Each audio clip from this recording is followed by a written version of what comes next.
Hey guys, Aaron here. So look, if you have clicked on this video, you're probably interested in Mika and the Witch's Mountain. This is a cute little cozy game that is being developed currently by a favorite developer of mine, and I hope I'm pronouncing it right, but Chibig Studios.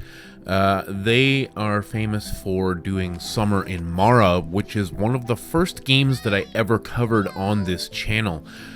They make some fantastic little cozy games with really cute characters, inspired by a lot of it. They take a lot of inspiration from Zelda Wind Waker and some Studio Ghibli and the things like that, and create some really beautiful, artistic, cozy games. And before I get right into Mika, I want to talk a little bit about some of my experiences with this studio, and they have been wonderful to work with over the years. They're currently doing a Kickstarter for this game, Mika and the Witch's Mountain. The game is, according to them, substantially complete. It's almost finished. They just need a little help to get it over the finish line. As soon as they launched the Kickstarter, I believe they hit their initial goal in the first day. People are pretty excited to play this game, and they've now hit at least one stretch goal as of the recording of this video, and they've got a couple other stretch goals, including having a Switch physical version released, which would be wonderful for people that like to have physical versions of games, and I think this is probably one that would be in limited supply and probably pretty nice to have down the road. So let's get into just checking out Mika here. Summer in Mara was a great game that was ground-based. Of course, your character was running around on the ground, whereas Mika is kind of doing the Kiki's Delivery Service thing, where she's a little witch on a broom delivering stuff. They're not ashamed to pull inspiration from something else. It's, this is not a rip-off, it's its own thing. As we play this little demo here, it's about 15 minutes long. I was able to really determine that this is definitely its own thing. It's not, just a blatant rip-off of Kiki's Delivery Service. It's very cute. The game starts you off at the top of the mountain. You're about to, become an apprentice witch, and then the first thing that the old witch does is throw you off the mountain, because you've kind of got to learn the hard way how to get some of these witches' skills, and I think that's really cute. And so as soon as you get to the bottom of the mountain, you realize that your broom is broken, and you're going to have to do something to be able to access your flying powers again. You find a person on the beach, and she's able to fix your broom, but it barely works.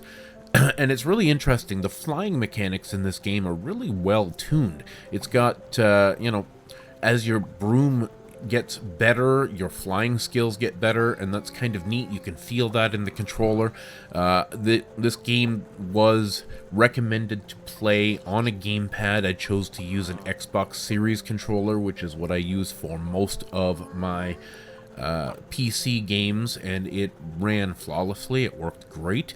I did notice that there were a couple of frame rate hitches, but keep in mind, if you're seeing the, kind of stutters in the footage here, this is a beta demo. The demo itself is not even widely released yet. I was able to join a program where I could beta test the demo, and for the most part, other than a couple of frame rate hitches, this ran really, really well, which I was happy to see. So getting into the gameplay, you have to upgrade your broom first, and then you have to get a job, because if you want to get your witch's skills honed, you have to fly, and you have to, make some money to get a better broom, and pretty standard stuff. So you go get a job, and you begin delivering packages around the island. And now this demo was only 15 minutes long, so I was only able to do one mission, but it was kind of neat that there were a couple of little side missions built into the main mission. So I was supposed to deliver something to an old man on the beach. I accidentally ended up tripping over someone in a boat who I thought was going to be the old man, but it turns out it was the old man's grandson. That triggered a little side quest to deliver a fish to the old man as well, so I was able to deliver two things to him at the same time, and that was pretty neat. The fishing mechanic is neat. You pick up a fish bowl and you kind of drag it through the ocean. You look for a fish popping up out of the water, and you just kind of scoop it up. That's kind of a neat little fishing mechanic, and the idea that we don't kill the fish, because it's a cozy game, we just put them in an aquarium. I thought that was kind of cute as well. So let me know down in the comments, guys, what you think. Are you going to play this demo during Steam's Next Fest?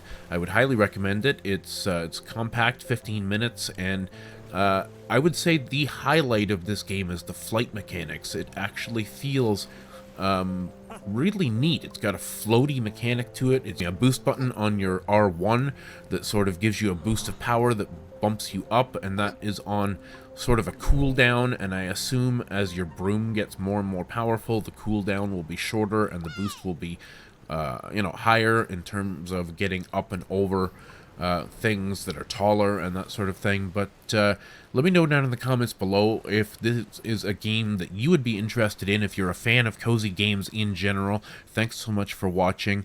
I'm really excited to play the full version of this game, which I'm hoping will come out sometime this year. Thanks so much, guys. Stay classy.